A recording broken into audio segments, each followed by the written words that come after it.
and welcome to the Money Show. I'm Kavita Thaplayal, and this is the show that puts your money matters front and center in a world full of financial noise. We are here to bring you clarity, confidence, control over your personal finances. Whether you're planning for retirement, building a portfolio, navigating debt, or just trying to make smarter money decisions, this is your space, your guide, and your daily check-in with your wallet. Every evening, we bring you insights from top financial experts, decode the latest trends, and answer your burning questions on saving, investing, spending, and everything in between. Because you're on the Money Show, we believe one thing: you don't have to be a finance expert to take charge of your money. You just need the right advice. So let's begin a very special show today. Now, in the world of investing, beating the market isn't luck, it's an art form. And the artists, that's right, they are the fund managers who have rewritten the rules of Indian wealth creation. Today, we dive into the mindsets behind the money, the strategies who navigate volatility, the visionaries who spot opportunities before the crowd, and the decision makers who turn conviction into alpha. Yes, this is the show where we talk about blockbuster fund managers of India understanding the alpha game. In this show, we take 5 of India's most successful fund managers across categories, across philosophies, across eras, fund performances, and decode what truly sets them apart. We explore their return profiles, consistency, spikes, and the story behind the numbers that they present, their playbook for handling market turbulence, what they buy, what they exit, and also why, their sector bets and stock picking frameworks, their lenses on opportunity, their risk management DNA, how they avoid landmines while chasing growth, their behavioral edge, biases conquered, habits built, and discipline practices. And yes, definitely there are their unique formula for generating alpha year after year, because in a market where millions invest, only a few truly outperform. So who are they? How do they think? And what can we as investors learn from their journey? Let's break down all this brilliance. Let's decode the conviction. Let's uncover the alpha. And this is the Blockbuster Fund Manager of India, and the show begins now. Let's welcome Nirav Karkera, our expert on the show today, who is going to decode all of this and also tell us more about the star fund managers. But before that, Nirav, good evening. Welcome to the show. It's a very special show today, all right? And you've got to navigate our viewers along all of these questions that I just presented on the screen. But before that, before we let out the name of the fund managers and, deep dive into their strategies, what are the parameters that we are looking at over here? How have we created that list? On what parameters and requisites have we created this list? So, Kavita, first of all, the show is indeed very special because, as you mentioned, all of us have been focusing a lot on the art. It is only a good thing to focus on the artists as well. So among the various parameters, I feel a few key parameters that have been considered is their ability to generate alpha, of course, across various cycles. So we are specifically focusing on fund managers who have been able to generate alpha across different seasons of the market. So that's one. That also reflects their consistency. Second, at the same time, we have been looking for fund managers who have had a very distinct style of investing and which has been consistently demonstrable over a longer period in time. So a good track record is also another thing that we looked at. At the same time, there are a few in the list that have been included on account of their ability to really turn around the fortunes of the funds, ever since they took charge of the fund. So specifically turnaround fund managers who led the charge and really turned the fate around for funds and the investors in those funds. So these are a couple of parameters that we looked at among several other quantitative, of course. All right. So, in a market where narratives shift every quarter, these 5 fund managers have delivered something far rarer, consistent, repeatable alpha. And the names that you have brought to us, Nirav, are Sailesh Raj Bhan, contrarian large caps calls, Rajeev Thakkar's buffet style discipline, from Niket Shah's high conviction structural bets to Manish Kanuwani's macro driven agility, and finally to Taher Badshah's deep qualitative frameworks. This is the elite group that has quietly outperformed India's most competitive categories. Now let's break this down as per their strategies, their behavioral edge, and the alpha DNA that sets them apart. So let's begin this blockbuster show. And Sailesh Raj Bhan, what would you like to explain out here first? So Sailesh Raj Bhan, I've had the good fortune to meet almost all of these fund managers among various others. So before I talk about the obvious data and story, I feel personally Sailesh really exudes an analytical first approach, right? He's one of those veteran fund managers who still in deep down in his heart thinks like an analyst, focuses like an analyst. He's not just about managing funds but getting into the deeper details of everything. Of course every fund manager does that, but Shailesh really exudes in every interaction, right? So Sailesh Rajbhan, of course, from the Nippon AMC fame, he has been a stellar fund manager. In fact, he manages upwards of 1 lakh crores across funds, across three different funds. One could be a sectoral fund, the other two with much more flexible mandates, a multi-cap fund and a large cap fund. So he manages quite an array of funds. In fact, the pharma fund is definitely in safe hands because through his career early days, he has been, a very pharma-focused analyst. He has been able to spot trends in such a volatile and uncertain sector much ahead of the pack. So that's one thing really good for him. And another thing that really sets Sailesh apart is his philosophy, wherein he says that alpha is universal, right? In a world where narratives around market capability to generate alpha is widespread, he says alpha is universal. It exists in large caps, mid caps, small caps. It is not a market cap specific phenomena, right? It is all about the right opportunities. So even if you look at the funds that he manages, the large cap fund and the multi cap fund, they have been stacking really well in terms of the near term as well as mid term performance. It has been performing and delivering very good alpha. In fact, it leads the packs by a significant margin.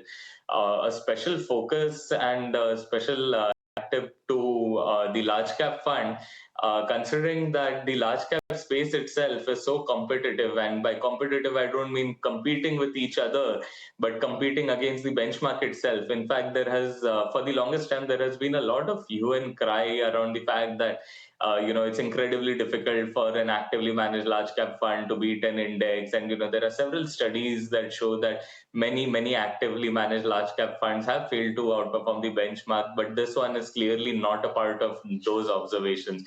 So in such a competitive segment, it has been able to generate good alpha in the near as well as medium term. Right. I also want to understand his bets, Nirav, because it's very important that these, because you're talking about active fund management, it's very important for these fund managers to outperform even when the market is lull and dull.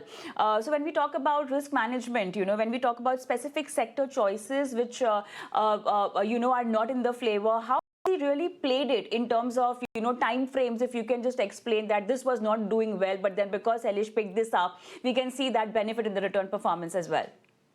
Oh yeah, absolutely. I feel very evident for anyone who has been tracking the funds that Sailesh manages. Some of them are really out there in the face. For instance, we know universally that he has been able to generate alpha exceptionally well during value cycles and broader market recoveries. But what is also slightly unknown or not quite spoken about is his ability to spot opportunities where not many guys are focusing. So, for instance, let's talk about the 2018 to 20 phase. Right, this was the pre-pandemic era. The market cycles were really narrow. There were only a handful of stocks that were performing. The breadth was pretty thin. This is the time when Sailesh started sowing the seeds of a turnaround performance, right? He started looking at segments and sectors that most guys on the street ignored. This included PSU firms, this included engineering firms, this included companies engaged in manufacturing activities, those engaging in the utility segment, right? So these were not highly talked about then. These were not a flavor of the season. In fact, a couple of these sectors were actively avoided at that point in time. But Shailesh came in and he took active bets and positions in several such companies. Right, he bought into opportunities where people almost on the street there was a very loose touting that the valuations are not really great there. The growth path is not going to be justified, but he dared to venture there because that's where he saw value, and that turned out really well.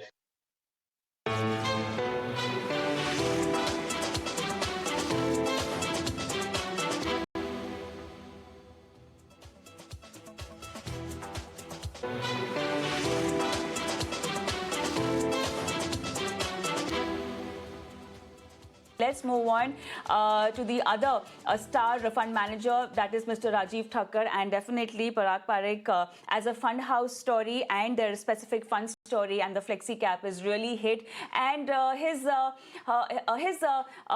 buffet style discipline. What would you like to talk about that?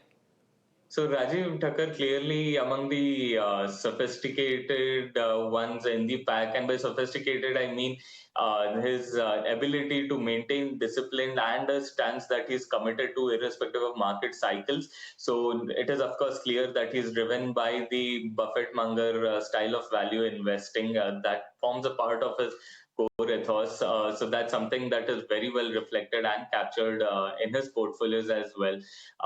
He has generally been a very, very focused fund manager. He does not add stocks for the sake of it. In fact, if you notice, the AUM has shot up really steeply in the recent past, but his the number of constituents in his fund has not grown by the same magnitude or quantum. So he's very sure of the bets that he wants, and he will not simply add in the name of diversification. He loves maintaining a focused portfolio with stocks which he can back. He prefers smoother compounding journeys than chasing momentum, and this sort of class is also visible through the kind of holdings that he has. He does not mind sitting on cash if he is not sure of the opportunities available. He's willing to go against the grain. He's willing to sit on a lot of cash.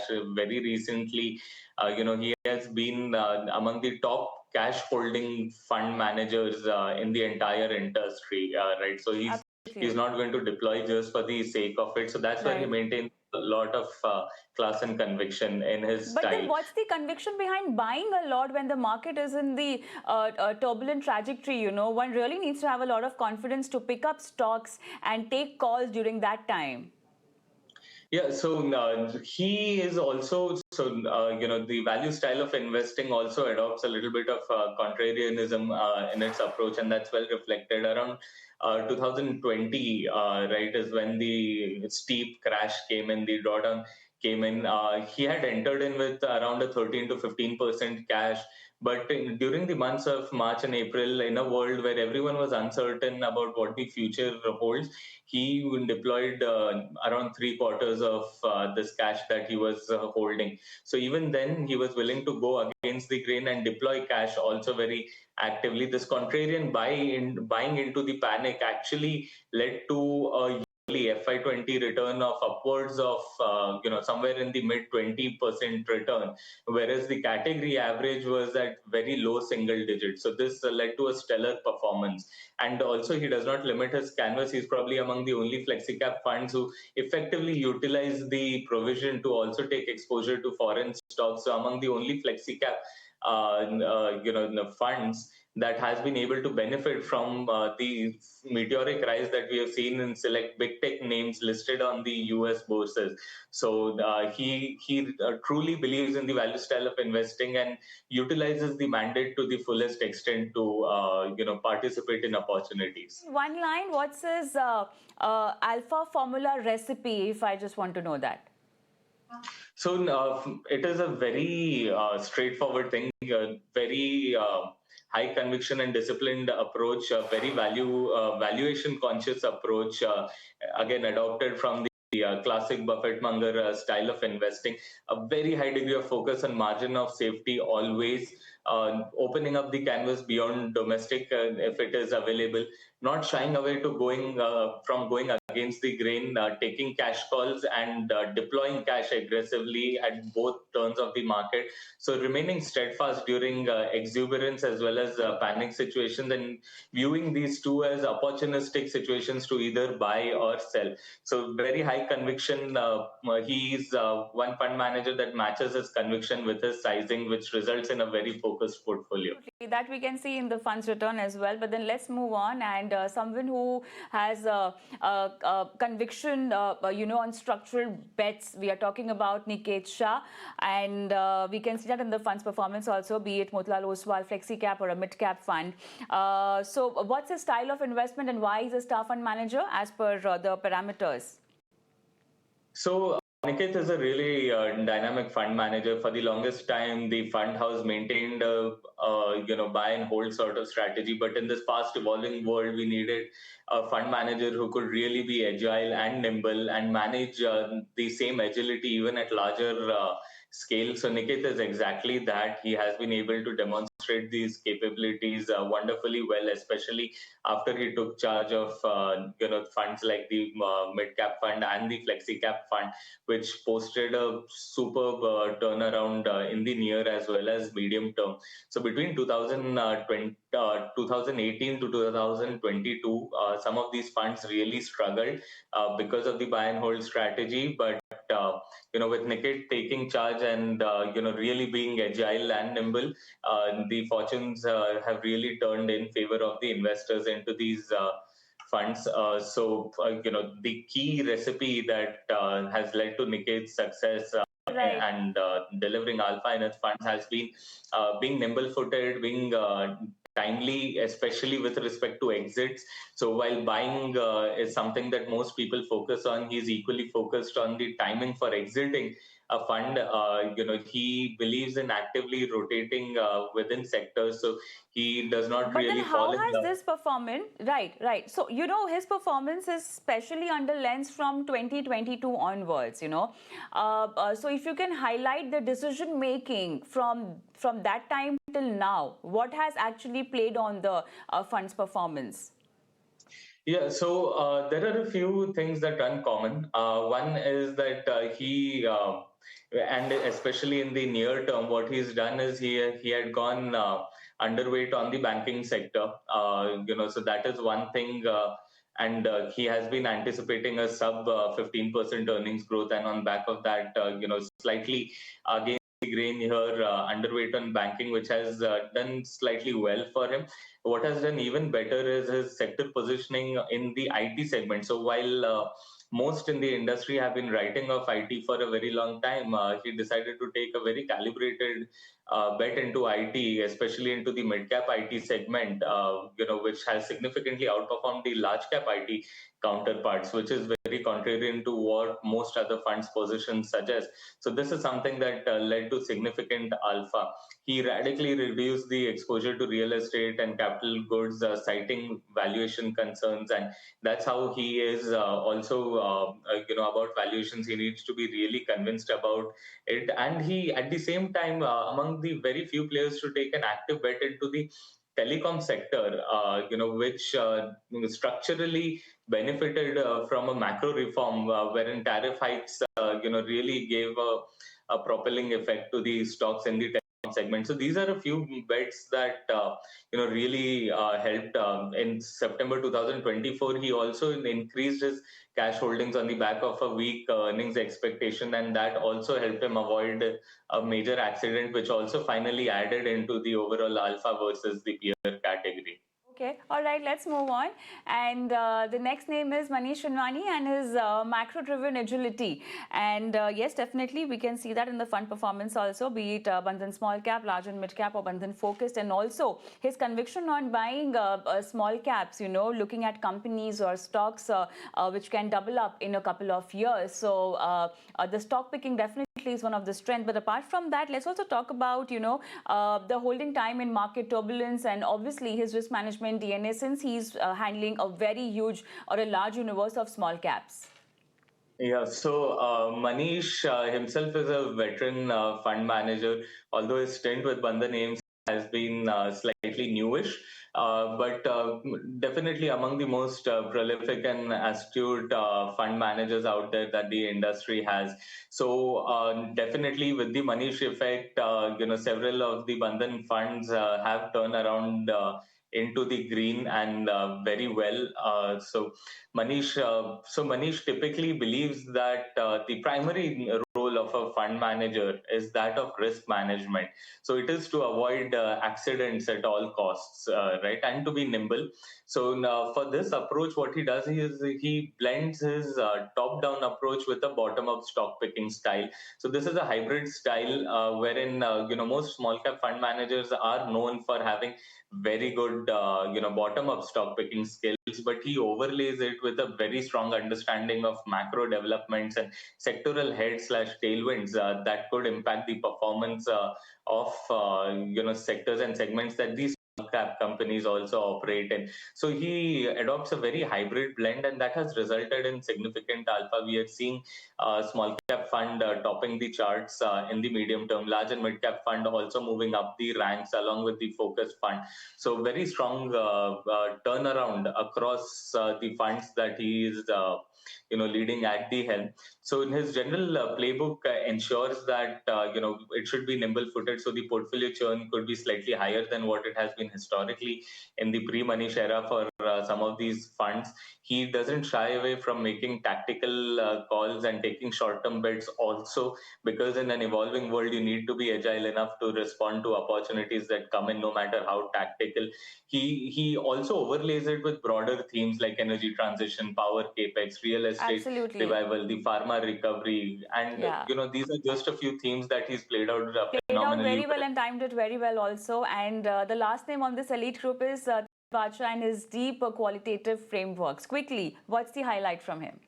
So Taher is clearly one of the most composed fund managers in the industry. He is a contrarian at heart. The philosophy reflects very well in the performance of the contra strategy. So he focuses on granularity over broad strokes. He's not looking for stories or narratives. He is looking at pockets of growth that are not really identified or valued right now by the broader markets. He has a knack to spot at a bottom up basis which companies are in a turnaround phase, and has been able to enter into such turnaround stories much ahead of the rest of the pack. He uses a very strong quantitative plus qualitative methodology. In fact, while quants are important and he does focus on earnings growth, ROCE, etc., fundamentals, he also focuses a lot on qualitative aspects such as the business durability, the competitive edge, the moat of the company in the segment that they're operating in, the positioning within the industry, quality of management. So a lot of qualitative aspects go into picking such contrarian bets, and the culmination of this methodology has resulted in phenomenal results for the funds that he's in charge of. All right, I think with that, it's time up on the show as well. But then, yes, this elite group has these 5 names, and definitely the most important, crucial part of having this kind of a discussion is because the viewers and investors should know about their fund managers and the way they invest, and definitely the star fund, the performance that we can see from this elite group is evident in the funds returns and the way investors have added them in the portfolio. But with that, it's a wrap on the show. Thank you so much, Nirav, for being on the show and helping our viewers decode the way our fund managers work and also the blockbuster fund managers of India. Thank you so much for this very special discussion that we had today.